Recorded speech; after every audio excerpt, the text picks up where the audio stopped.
Hello students, welcome to the English class. Today we are going to discuss the second poem of your book Flamingo, and the name of the poem is An Elementary School Classroom in a Slum.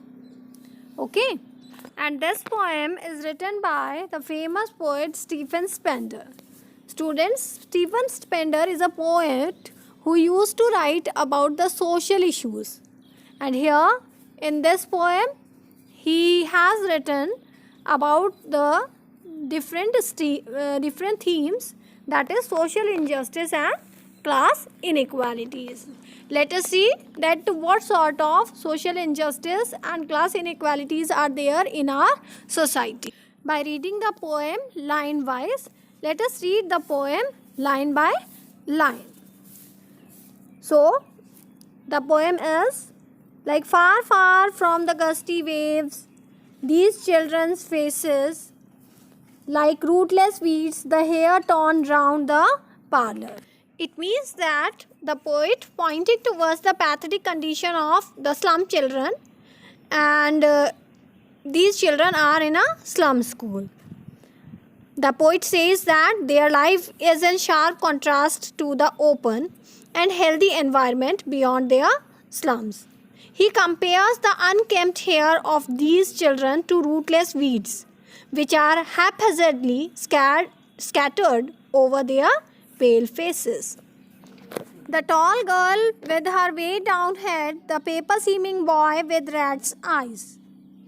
So here, the poet says that on the one of these children is a tall girl whose head is dropped under the burden of her unwanted life, and a small boy in the same school is very skinny, and the poet compares him to the thinness of a paper. His eyes display a look of timidity and anxiety as if they were a rat's eyes. The stunted unlucky hire of twisted bones reciting a father's gnarled disease, his lesson from his desk.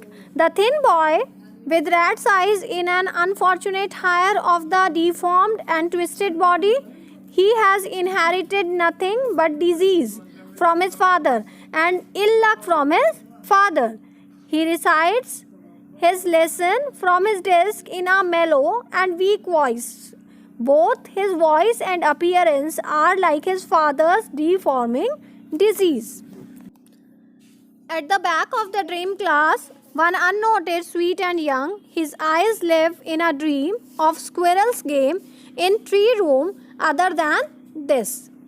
So, the poet then draws attention towards a remote corner of the poorly lit and ill-equipped class where one can see a young student who is not noticed by others.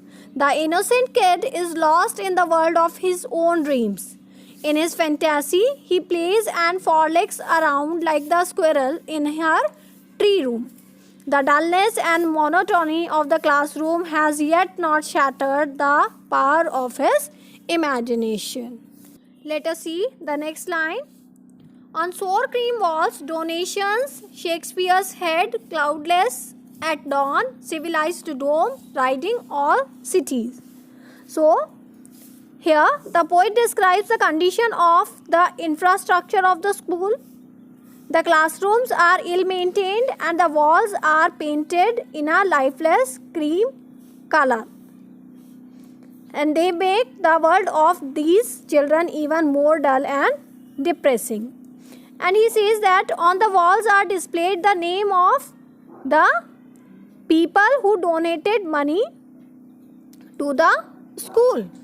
In one corner of the room is placed a portrait of Shakespeare with his bust against the background of a clear sky. Belled flowery Trolleys Valley open-handed map awarding the world its world. The scenic pictures of Trolleys Valley with its beautiful flowers presenting a world of the heavenly splendor which has also been displayed in the classroom, And it is ironical that the students in the room will neither get a chance to benefit from the wisdom of Shakespeare, nor will ever get an opportunity to admire the scenic pleasure offered by the flowery valleys. And besides all these things, a map of the world is also hung on the wall, and this open-handed map offers bounty only to those who already have things in abundance.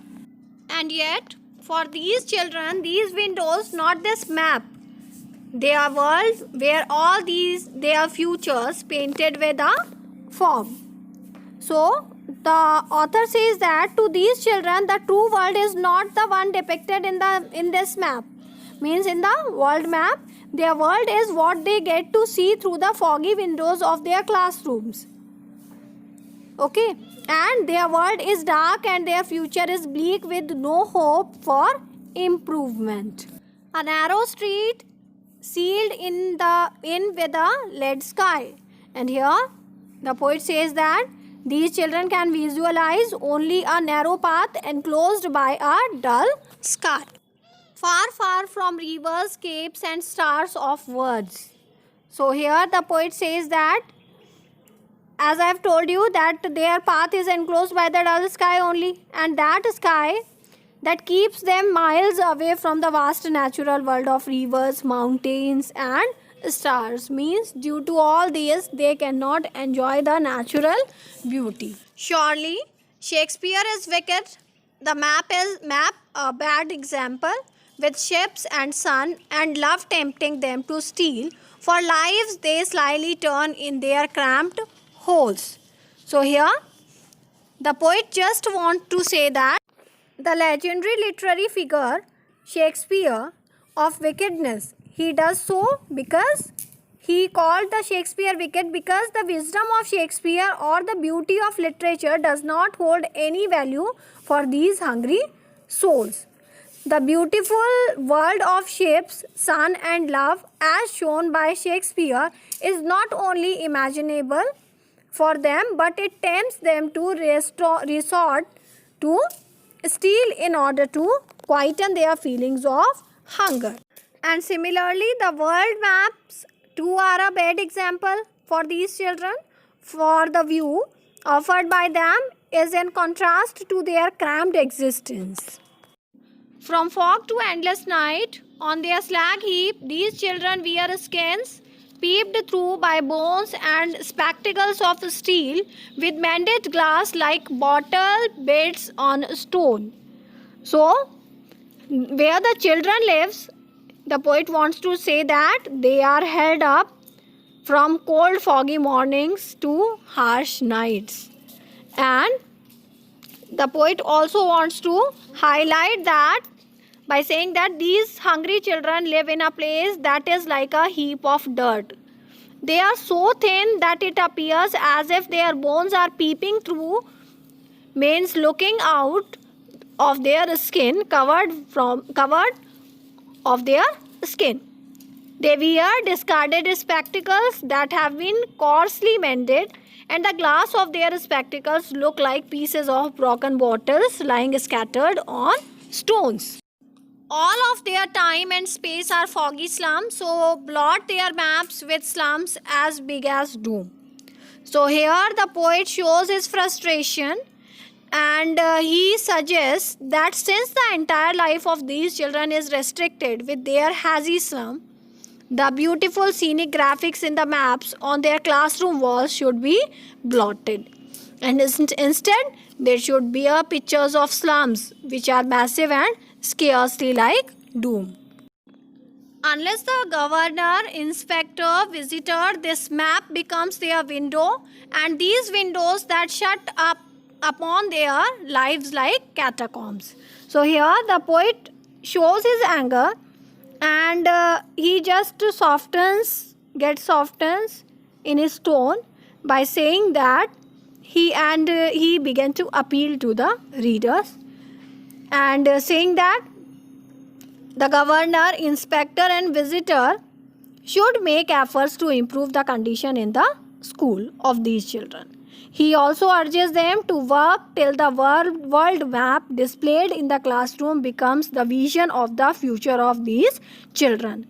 He wants the foggy windows that shut their lives and hopes like catacombs to break.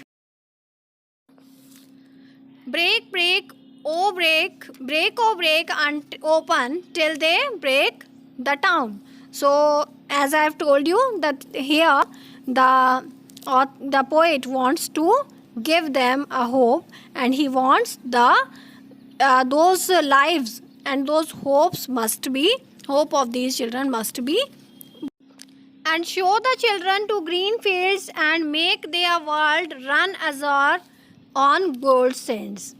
And the poet also wants to concrete and dirty town to be dismantled, leading the children to vast green fields. And the poet hopes that the political will of the authorities will break all those barriers that keep away true education from these children. The slum children must be given freedom to make their own world and experience spontaneous joys like running under the blue sky on golden sand. And let their tongues run naked into books, the white and green leaves open, history theirs whose language is the sun. And here the poet is saying that these children should be allowed to read freely from books as well as learn from the nature. And the poet in the end want to give positivity by saying that he believes that if these children are allowed to discover, then their creative genuine will earn them a place in history, and they will then find their own Nike under the sun. So students, I hope you all have understood the poem very well. Read the poem once more from the book line by line so that you will understand each and everything related to the poem, and you will be able to solve all the questions related to the poem. Thank you.